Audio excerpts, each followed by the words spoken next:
Всем привет! Это Вьетнам, меня зовут Илья, я нахожусь в Ничанге. И сегодня расскажу про новую волну коронавируса во Вьетнаме. Вместо того, чтобы рассматривать открытие границ для туристов, Вьетнаму сейчас приходится бороться с новыми вспышками распространения коронавируса. С 27 апреля началась новая волна передачи вируса среди населения. Вообще вирус сейчас захлестывает страны Юго-Восточной Азии. В Индии рекордные показатели по заражению после праздников и разных мероприятий.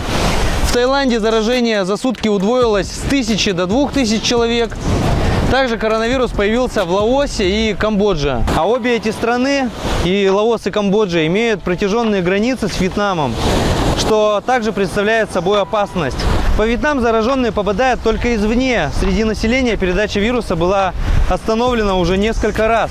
Больше года Вьетнам изолирован, и въезд разрешен только гражданам и иностранным специалистам, которые попадают во Вьетнам по работе. Вот такие специалисты и завезли в очередной раз коронавирус из Индии.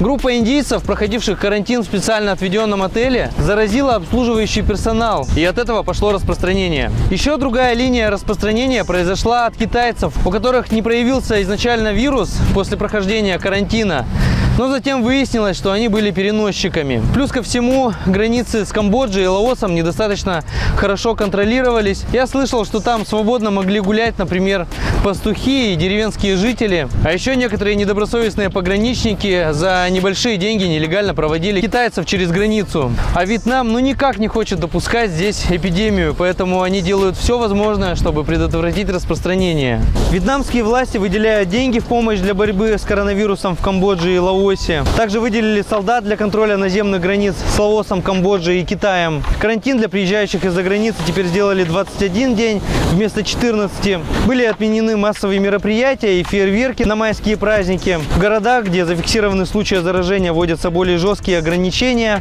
Там закрыты караоке, бары, дискотеки, спа. Приостановлены также спортивные мероприятия. Людям рекомендуется оставаться дома, никуда не выходить, и даже рекомендовано обучение перевести все сейчас в онлайн. Введен также масочный режим. Сейчас за появление без маски в общественных местах введены штрафы до 3 миллионов, а за повторное нарушение до 6 миллионов донгов. Ношение масок контролируют полицейские. Я даже вижу, патрули на улицах проезжают.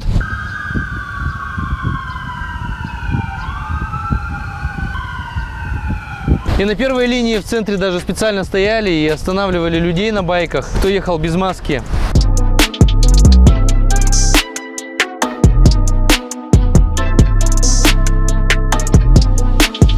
Как я понял, кого-то даже отпускали с предупреждением, но кто-то был оштрафован.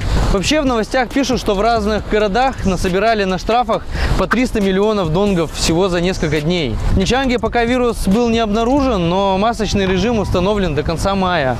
Посмотрим, насколько будут эффективными эти все меры, но учитывая, что во Вьетнаме предотвратили уже несколько вспышек коронавируса, я с доверием отношусь к их действиям.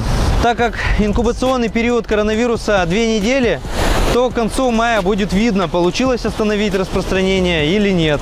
Но, по крайней мере, здесь не так много всевозможных скоплений людей. Нет метро, общественный транспорт не развит. Люди передвигаются в основном на байках, а ношение масок здесь давно уже в культуре и без коронавируса. Поэтому все должно закончиться хорошо. Посмотрим, что будет, но пока новые случаи заразившихся выявляются каждый день. Подписывайтесь на канал и смотрите другие видео, а также следите за новостями из моего телеграм-канала «Был здесь». Все ссылки на социальные сети, на все ресурсы в описании. До встречи в новом видео!